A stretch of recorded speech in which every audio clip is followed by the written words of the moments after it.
Hey, what's up, you guys? Welcome back to the Virgang History Podcast. So today we're going to be talking about another trade city called Guangzhou. And so it basically had three major heydays in the Han, Tang, and Ming dynasties. So we'll start with the Han Dynasty. You can see a visual right here about the major occurrences during each heyday. The Han Dynasty flourished from 206 BCE to 220 CE. It was one of the longest lasting of China's major dynasties for about 400 years.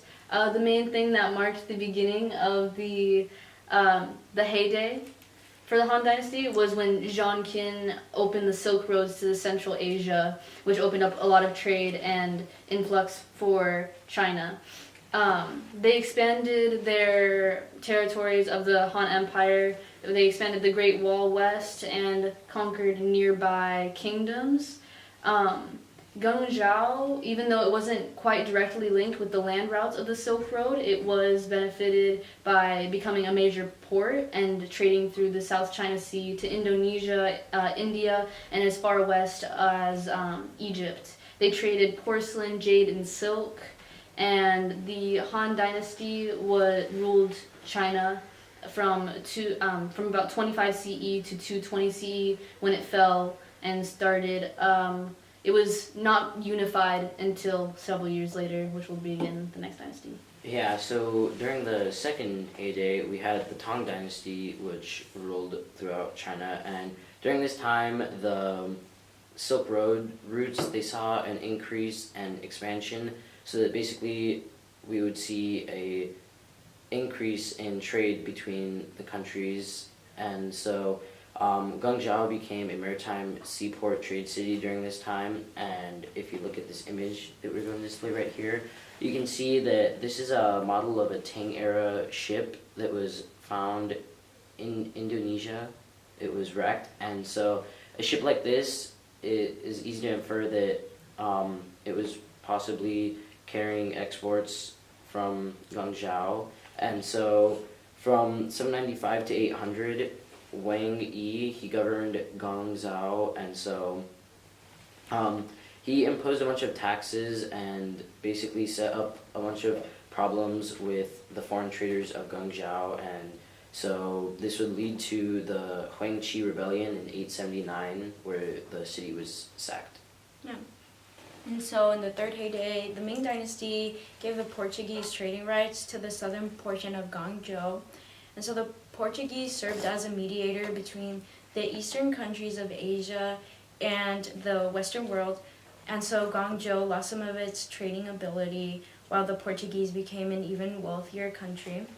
But when the Ming dynasty took over their own foreign trade city, Guangzhou became an even wealthier city, and in 1644, Guangzhou was no longer a part of the Mings due to the fall of the dynasty.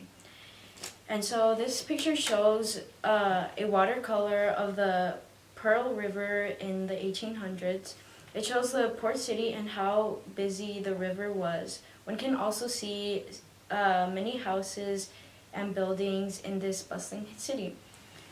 And so in this next picture, it shows the Opium War. So the first Opium War was in the 19th century when the Qing dynasty heavily traded opium. The Qing had a trouble in their empire because of the addiction to the drug, which caused social and economic problems.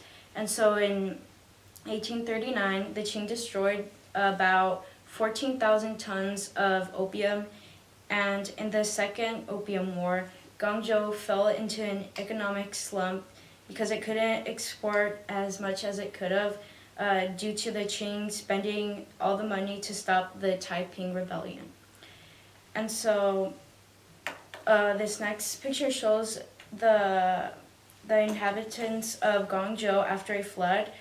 Flooding is a common problem for Guangzhou due to the rise of climates and the lack of waterways and canals that used to drain the city. All right, and now you can see a picture of where Guangzhou is located in modern day. As you most likely know, it's located in China. You can see the modern borders.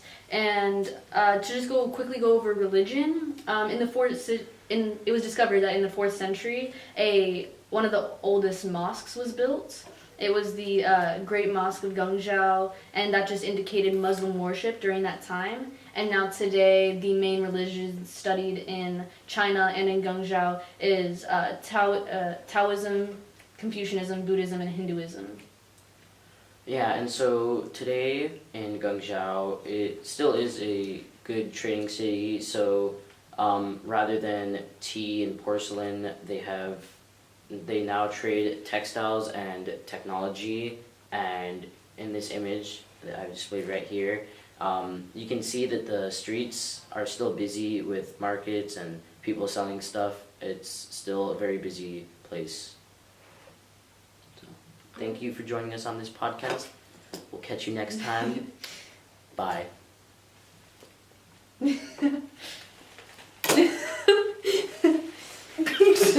I think we might have done it. Yeah.